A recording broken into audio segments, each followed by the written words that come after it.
My name is Rachel Sharp, and like Gary said, I am from Allendale County. I farm there with my dad, row crops, soybeans, corn, wheat, cotton, and peanuts. And my first experience with hogs, like everybody else's, I'm sure, wasn't a very pleasant one. My dad and I had just finished planting corn just a few weeks, before all this, and we were riding in the fields, and I saw something that looked a little off, and I said, Dad, what's going on there? And he said, oh my gosh. And we went around the curve a little more, and it was really, really bad. And any of those videos or photos that y'all just saw in the video could have been our farm. That year, we lost 224 acres of corn to feral hog damage.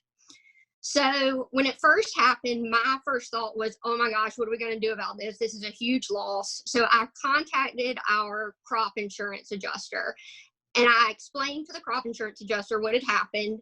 And she said, well, we can help you out with paying for a few bags of corn to replant. You're going to have to replant before we can do anything.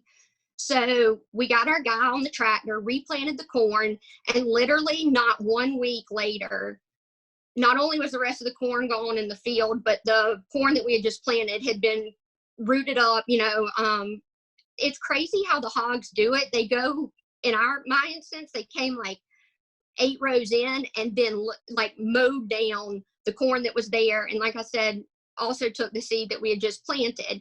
So I called the crop insurance adjuster again, and I said, listen, you're not going to believe this. I told her what had happened. She came down, and it was, I shouldn't say insulting, but it kind of hurt a little worse because they didn't believe me. They were like, are you sure this is hog damage? My dad came out there and he was like, y'all, this is hog damage. Look. So I ended up getting some drone footage. And even we were lucky enough to have crop insurance. I know not everybody does, but even with crop insurance, it does not make you whole, not even close to it. And the damage that it does to the land is unbelievable. We had to go in and fix not just fences, but they get in the bogs and the really wet areas, and they tear up everything coming in it, going out of it. It's just, help can't come soon enough for our farm, and I'm sure for everybody else that is dealing with these things in South Carolina. So we're excited about the bill, and hope that it provides some relief. We could use it. Here on our dairy, we moved here in '87. The first encounter I can remember with them was at 4 years old, and they were under our pecan tree in our backyard, and my mom didn't know what to think. So we have fought them ever since. I recently got USDA to bring in one of the remote control traps last year, and we've killed, I think, 220 out of the trap. We invested in a thermal scope and a gun for me to hunt at night also, which me and one of my friends have killed over 500.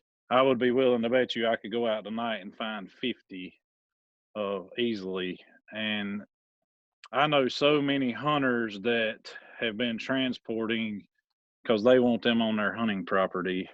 And if I was their neighbor, I would be furious to know that a hunter brought in these pests to my property to destroy my cropland or pastures. I want to say it was probably 4 years ago. A Hispanic guy we had working for us called me, and he said, Davis, you're not going to believe this. The pigs have killed a calf.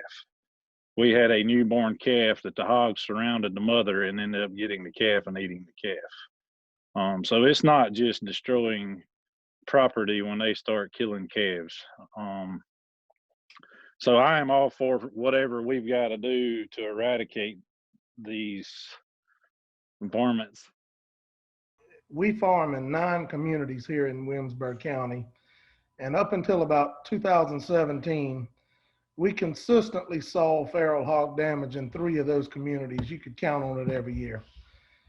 But fast forward here to 2020, we had feral hog damage in all 9 communities that we farm in.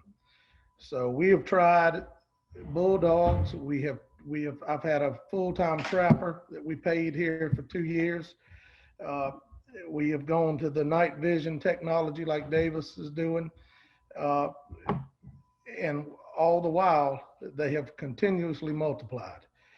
Uh, so I support this transport bill, but I do want to remember and recognize this is a small step in the direction that we need to take, Gary. You know, we have talked about this. These are invasive creatures, and we need to eradicate them, whatever it takes, because they are threatening two of our #1 economies here in South Carolina, and that's ag and forestry.